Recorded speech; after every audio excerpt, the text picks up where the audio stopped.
Hello everyone, मैं श्रुति welcome करती हूँ आपका वेदांतु कॉमर्स चैनल पे। सब कैसे हैं आप सब? कैसी चल रही है आप सबकी प्रिपरेशन अपने एग्जाम्स की? प्लीज हमें कमेंट सेक्शन में बताइए। और अगर आपको हमारे वीडियोस अच्छे लगते हैं सो प्लीज हमारे चैनल को लाइक, शेयर एंड सब्सक्राइब कर दीजिए एंड बेल आइकन दबाना ना भूलिएगा। आज हम कंटिन्यू करेंगे हमारा chapter formation of a company. हम ऑलरेडी इस चैप्टर के 2 पार्ट्स डिस्कस कर चुके हैं। हम इसको आज थर्ड पार्ट से कंटिन्यू करेंगे।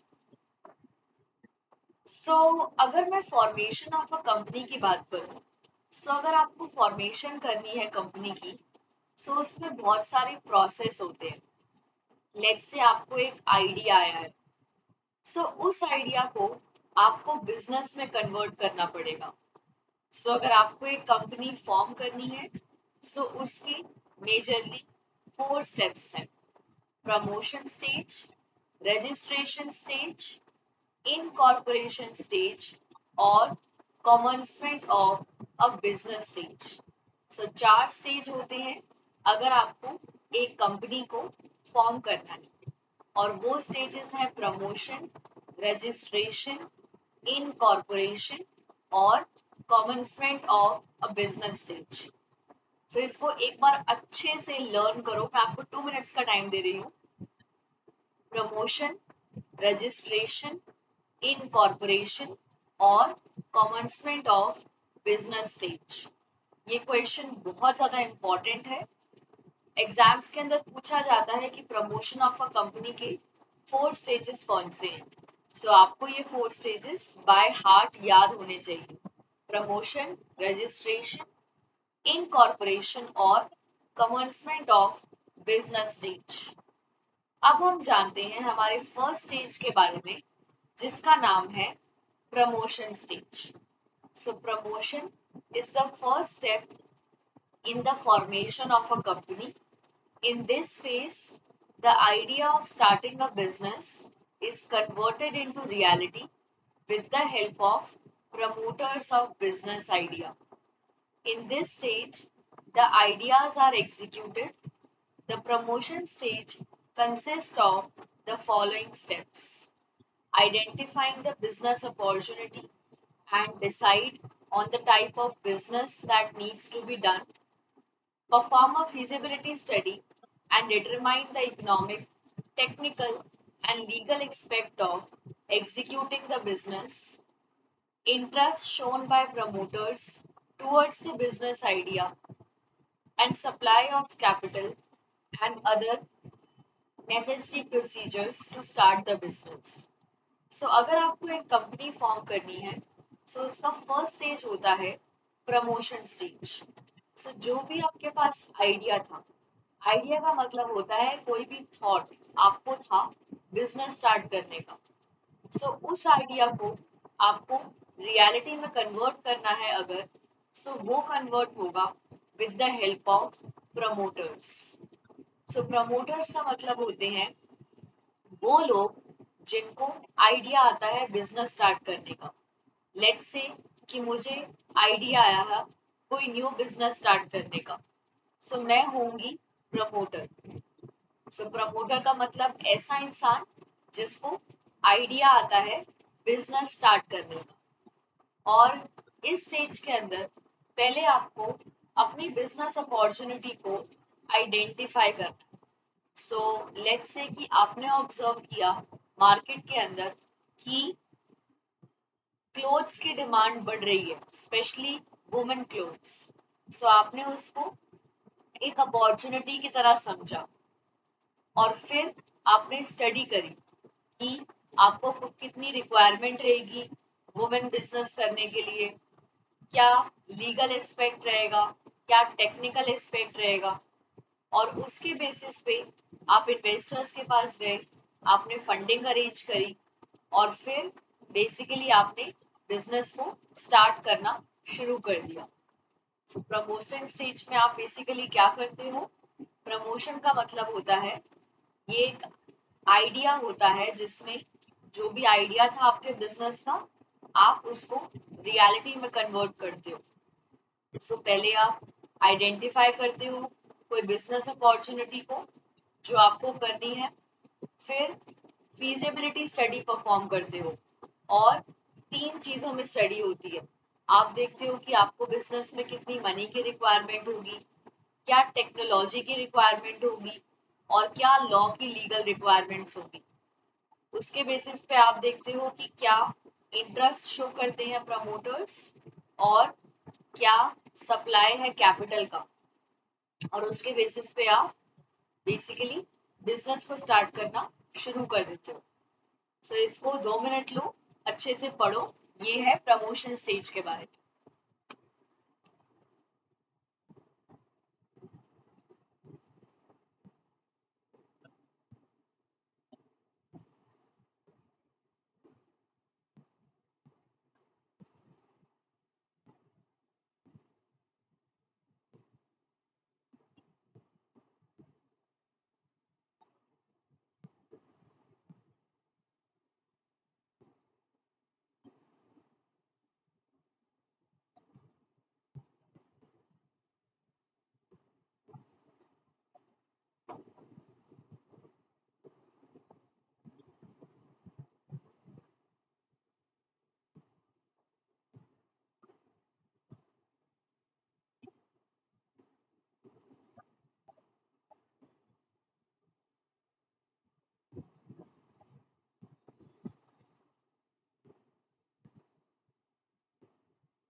सो प्रमोशन बेसिकली फर्स्ट स्टेप है फॉर्मेशन ऑफ अ कंपनी का।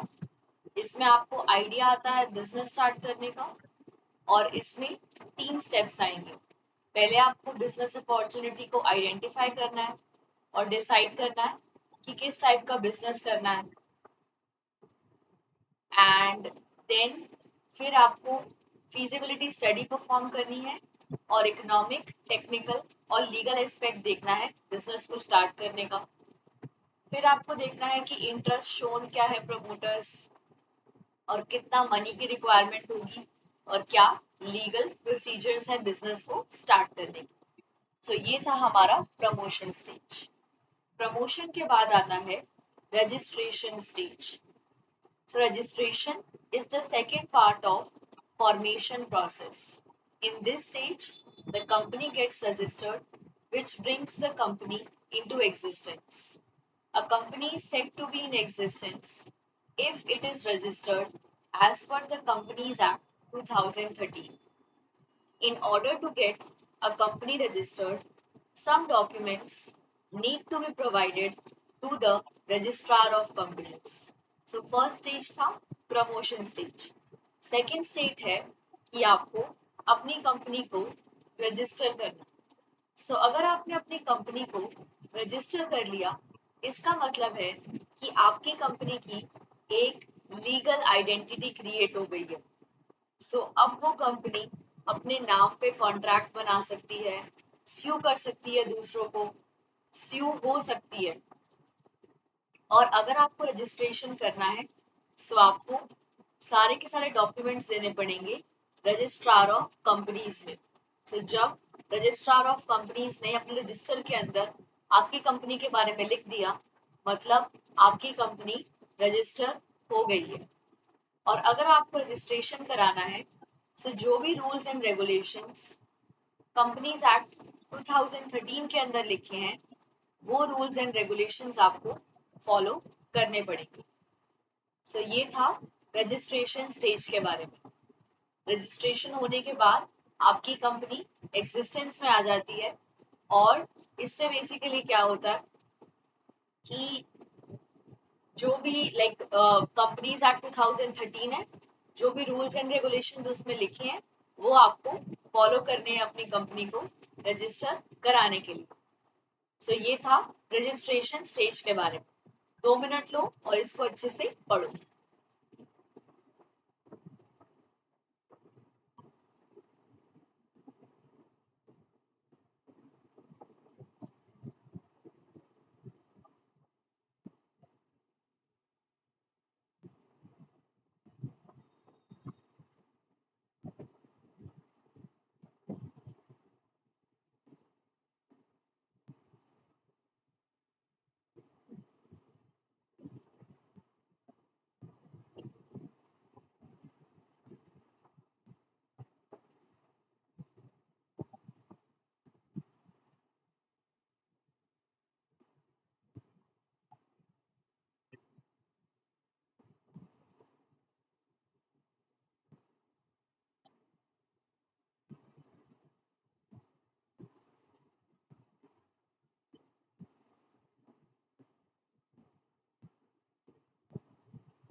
रजिस्ट्रेशन बेसिकली सेकेंड पार्ट है फॉर्मेशन प्रोसेस का।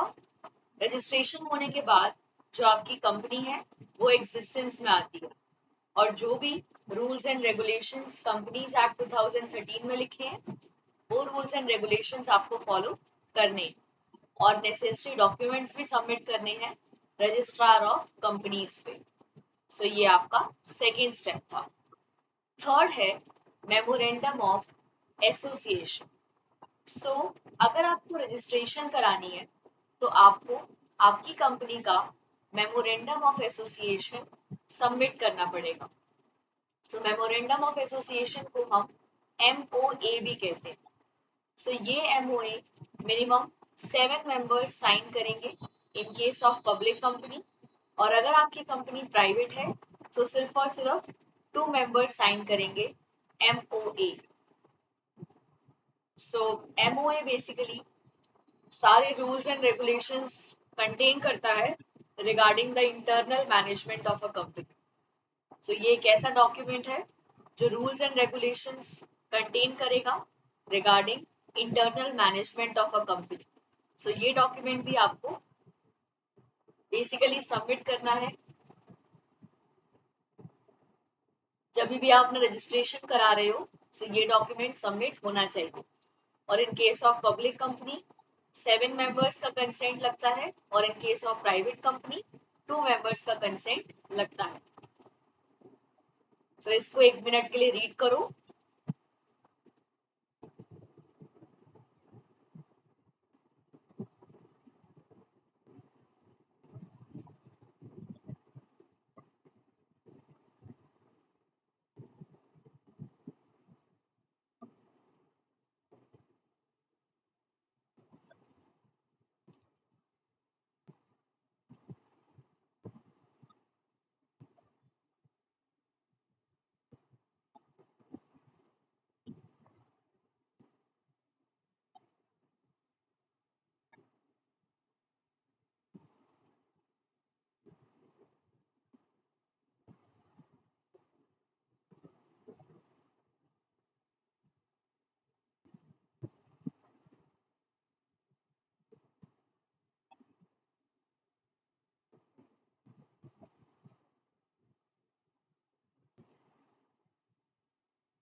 सो ये था आपका मेमोरेंडम ऑफ एसोसिएशन के बारे में। अब हम जानते हैं certificate of incorporation. So directors of the company should provide a written consent agreeing to be directors should be filed with the registrar of companies. The notice of address of the office needs to be filed. A statutory declaration should be made by any advocate of either the High Court or the Supreme Court or a person of the capacity of the director, secretary, or managing director. This declaration should be filed with the ROC. So basically जब भी आप अपना incorporation करा रहे हो, सो जो आपकी company के डायरेक्टर्स हैं उनको एक रिटर्न कंसेंट देनी है कि वो एग्री कर रहे हैं डायरेक्टर्स बनने के लिए, और वो रिटर्न कंसेंट फिल करनी है रजिस्ट्रार ऑफ कंपनीज पे। और आपको नोटिस भी देना है कि आपकी कंपनी का जो ऑफिस है वो कहाँ पे लोकेटेड है, और एक डेक्लेरेशन करनी है। वो डेक्लेरेशन हो सकती है इधर बाय हाई कोर्ट और सुप्रीम कोर्ट, और कोई भी पर्सन कर सकता है, बी डायरेक्टर, सेक्रेटरी और मैनेजिंग डायरेक्टर। सो ये डेक्लेरेशन आपको फाइल करनी है with the registrar of companies. और अगर जो रजिस्ट्रार है वो सारे डॉक्यूमेंट सेटिस्फाइड है, सो आपको एक सर्टिफिकेट ऑफ इनकॉर्पोरेशन भी इशू कर दी जाएगी। सो अगर वो इशू कर दी गई है मतलब आपकी कंपनी एग्जिस्ट कर रही है रिकॉर्ड्स के अंदर। Is it clear? 2 मिनट लो, इसको अच्छे से पढ़ो।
अब हम जानते हैं certificate of commencement of business के बारे में। So certificate of commencement of business required होता है एक पब्लिक कंपनी को बिजनेस स्टार्ट करने के लिए। प्राइवेट कंपनी का मतलब ऐसी कंपनी जो अलाउड नहीं है शेयर्स इशू करने के लिए पब्लिक को, but a public company allowed होती है शेयर्स इशू करने के लिए पब्लिक को। सो जब आपको बेसिकली रजिस्ट्रेशन मिल गई है, इन सर्टिफिकेट ऑफ इनकॉर्पोरेशन मिल रहा है, तो उसके बाद आपको सर्टिफिकेट ऑफ कमेंसमेंट शुरू करना है। सो अगर आप एक पब्लिक कंपनी हो और आपको सर्टिफिकेट ऑफ इनकॉर्पोरेशन मिल गया, सो आप प्रोस्पेक्टस इशू कर सकते हो ताकि आपकी प्रोस्पेक्टस पढ़ के लोग आपके पास आए और आपकी कंपनी के शेयर्स बाय करें। और जो मिनिमम नंबर है शेयर्स का, जब वो प्रिस्क्राइब हो जाता है तो एक लेटर सेंड करना है रजिस्ट्रार को एक बैंक डॉक्यूमेंट के साथ stating the receiving of the money. So ये था सर्टिफिकेट ऑफ कमेंसमेंट के बारे में। जब आपको सर्टिफिकेट ऑफ इनकॉर्पोरेशन मिल गया, उसके बाद आपको सर्टिफिकेट ऑफ कमेंसमेंट शुरू करना है। और अगर आप एक पब्लिक कंपनी हो तो आप एक प्रोस्पेक्टस इशू कर सकते हो, जिसमें आप रिक्वेस्ट करोगे पब्लिक से कि आपकी कंपनी के शेयर्स बाय करें। जो मिनिमम नंबर है जब अचीव हो जाएगा तो उसके बाद बेसिकली एक लेटर सेंड करना है रजिस्ट्रार को अलोंग विद अ डॉक्यूमेंट जो स्टेट करना है रिसीविंग ऑफ मनी। तो इसको अच्छे से एक बार पढ़ो।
अब है रजिस्ट्रार बेसिकली सर्टिफिकेट इशू करेगी सारे डॉक्यूमेंट्स जानने के बाद।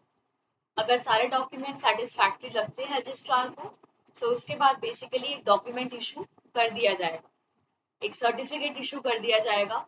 और उस सर्टिफिकेट का नाम है certificate of commencement of business. और जो भी उस सर्टिफिकेट में डेट लिखी है उस डेट से कंपनी बिजनेस एक्टिविटीज को शुरू कर सकता है। जो भी रूल्स एंड रेगुलेशंस में मेंशन है मेमोरेंडम ऑफ एसोसिएशन के अंदर, उस रूल्स एंड रेगुलेशंस को फॉलो करते हुए और जो डेट लिखी है कमेंसमेंट ऑफ बिजनेस के सर्टिफिकेट में, उसके बेसिकली आप अपनी बिजनेस एक्टिविटीज को कमेंस कर सकते हो।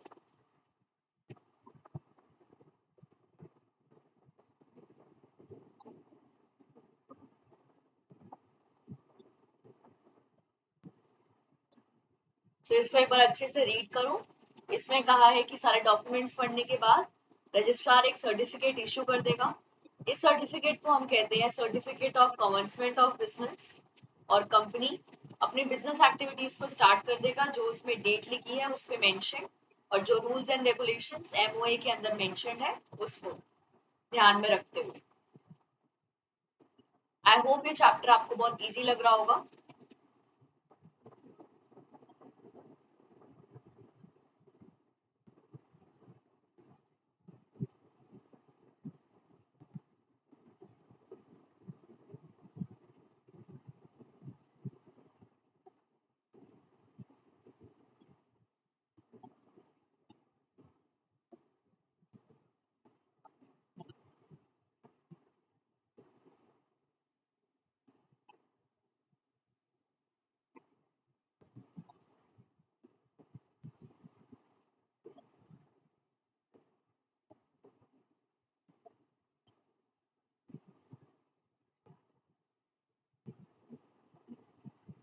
If you are done, let me know.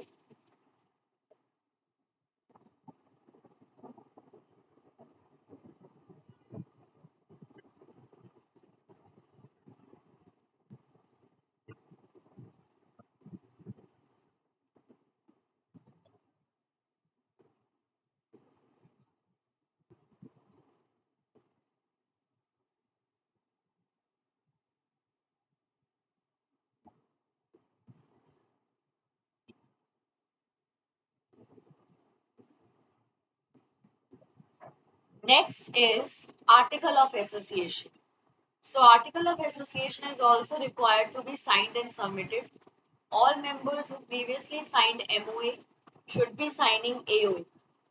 The next step is preparing a list of directors which should be filed with the registrar of companies.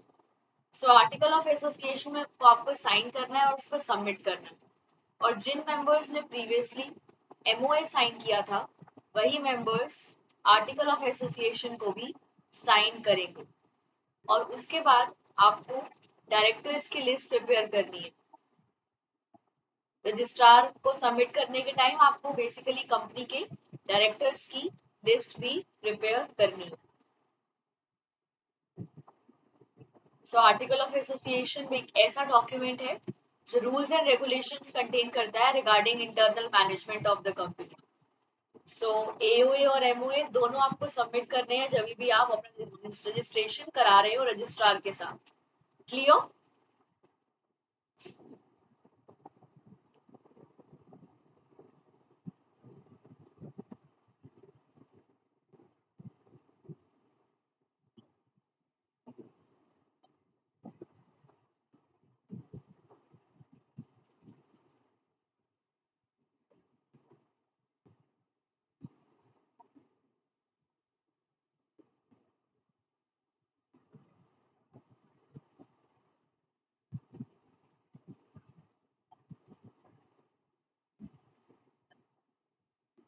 सो इसको अच्छे से 2 मिनट के लिए रीड करो।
नेक्स्ट अब हम जानते हैं प्रोसेस ऑफ कैपिटल सब्सक्रिप्शन।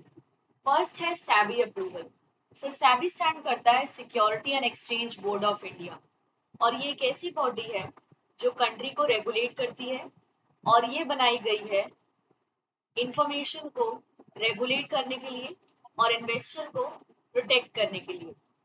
और अगर एक पब्लिक कंपनी है जिसको पब्लिक से पैसा मांगना है, तो उसको सारे के सारे डॉक्यूमेंट्स सबमिट करने होंगे इन्वेस्टर्स को, और कोई भी जो इम्पोर्टेंट इन्फॉर्मेशन है उसको रोक के नहीं रखना, सारी इन्फॉर्मेशन डिस्क्लोज करनी है। तो ये आएगा SEBI अप्रूवल। SEBI स्टैंड करता है security and exchange board of India, और ये एक रेगुलेटरी बॉडी है जो बनाई गई है कंपनी के डेवलपमेंट के लिए, और एक पब्लिक कंपनी को सारी की सारी फंडिंग डिस्क्लोज करनी है अपने इन्वेस्टर्स को, और कोई इंपॉर्टेंट इंफॉर्मेशन अपने पास रखकर नहीं रखनी। इसको एक बार रीड करो।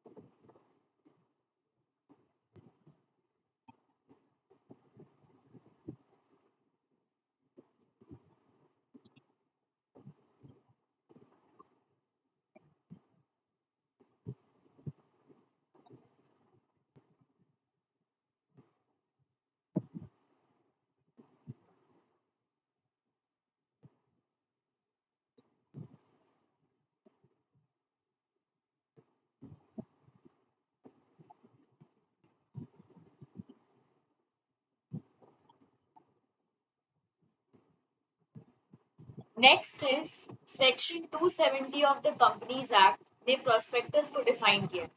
प्रोस्पेक्टस का मतलब कोई भी ऐसा डॉक्यूमेंट, वो एक नोटिफिकेशन हो सकता है, सर्कुलर हो सकता है, एडवर्टाइजमेंट हो सकता है, जो पब्लिक को इनविटेशन भेजता है सो दैट पब्लिक उसको पढ़े और फटाफट कंपनी के अंदर आए और बेसिकली लोग बाय करें शेयर्स कंपनी के। ओके, सो बेसिकली जब भी आप रजिस्ट्रेशन कर रहे हो, आप चाहते हो कि आपको फंडिंग अरेंज करनी है, सो आपको प्रोस्पेक्टस इशू करना पड़ेगा और उस प्रोस्पेक्टस पे सारे डायरेक्टर्स को भी साइन करना।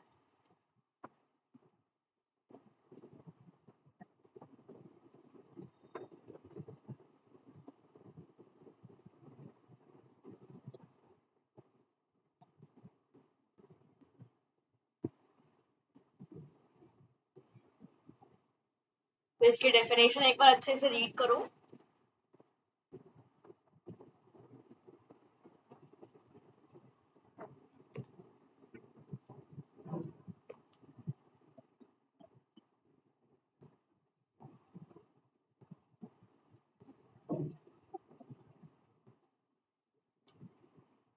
सो ये एक ऐसा डॉक्यूमेंट है, बेसिकली एक नोटिफिकेशन हो सकता है, सर्कुलर हो सकता है, एडवर्टाइजमेंट हो सकती है, एक ऐसा डॉक्यूमेंट जो पब्लिक से इनविटेशन इनवाइट कर रहा है।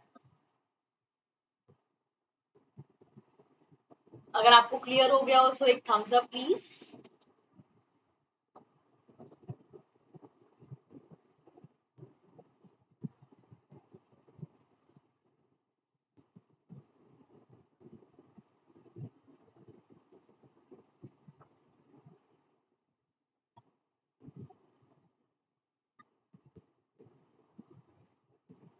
नेक्स्ट है appointment of bankers. Raising money from general people is a huge undertaking. The money for the application process will be received by the company's bankers. The brokers try to sell the shares by handing out application forms and pushing others to apply. If the public does not subscribe to shares, the underwriters promise to buy them.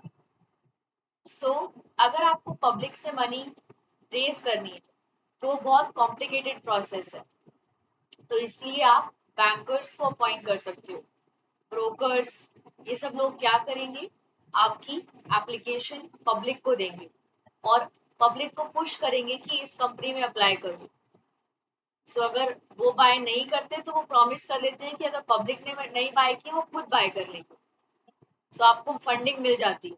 सो आप bankers, brokers, underwriters को appoint कर सकते हो। सो इसको एक बार read करो।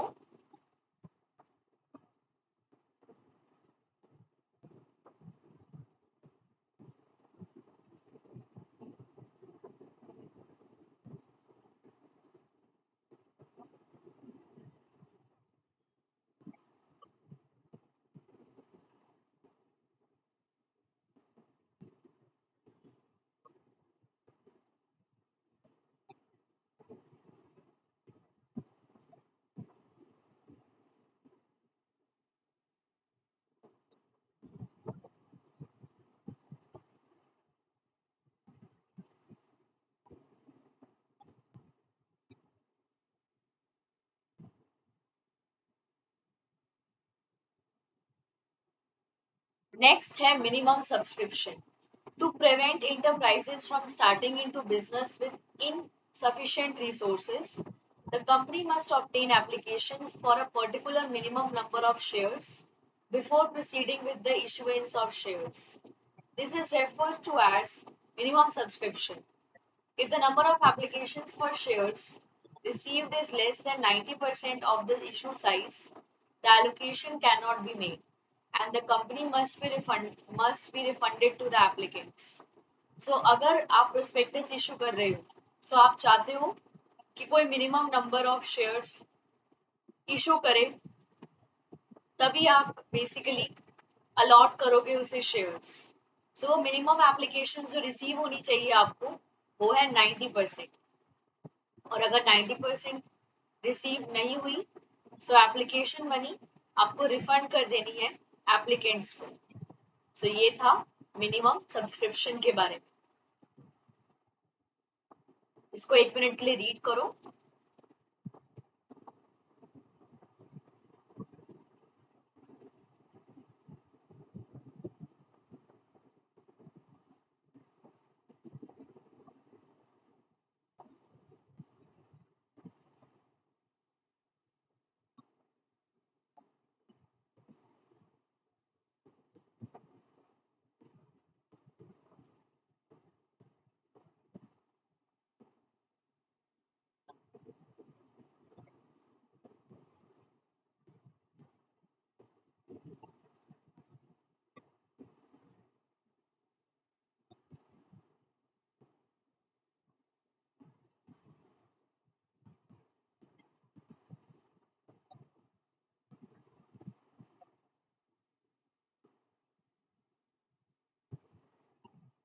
Next है at least one stock exchange is approached for approval of trade in the shares of debentures. If such approval is not obtained within 10 weeks of subscription date's closing date, the allotment becomes worthless and any money received from applicants must be returned to them within 8 days. So, आपको minimum one stock exchange को approach करना है ताकि वो shares में trade कर सके, और अगर वो अप्रूवल आपको 10 वीक्स में ऑब्टेन नहीं होता तो आपका अलॉटमेंट वर्थलेस हो जाता है और जो भी मनी आपको एप्लीकेंट से रिसीव हुई है वो आपको रिटर्न करनी पड़ेगी with in 8 days. So minimum एक स्टॉक एक्सचेंज से तो आपको अप्रूवल आना ही चाहिए. अगर नहीं आया तो मनी रिटर्न करनी पड़ेगी आपको.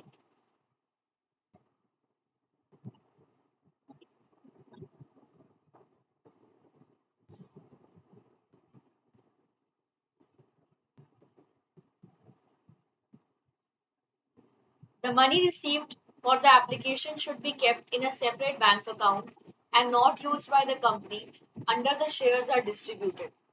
If the number of shares allocated is fewer than the number of shares applied for, or if no shares is assigned to the applicant, any excess application money must be returned to the applicants or applied to allotment money owned by them.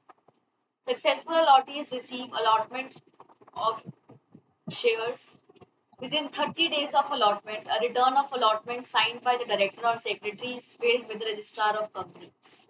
So जो भी money application पे आई है वो एक separate bank account में आपको रखनी है और वो यूज नहीं करनी कंपनी में जब तक शेयर्स डिस्ट्रीब्यूट ना हो जाए. और अगर जो शेयर्स एलोकेट हुए हैं वो कम है, अप्लाई करे हुए ज्यादा है, सो जो भी एक्सेस में एप्लीकेशन बनी है वो आपको रिटर्न करनी है एप्लीकेंट्स को. और सक्सेसफुल अलॉटीज को अलॉटमेंट रिसीव हो जाएगा और 30 डेज के अंदर एक रिटर्न ऑफ अलॉटमेंट साइन करना है डायरेक्टर ने या सेक्रेटरी ने with the registrar of companies. तो इसको 1 मिनट लो और पढ़ो.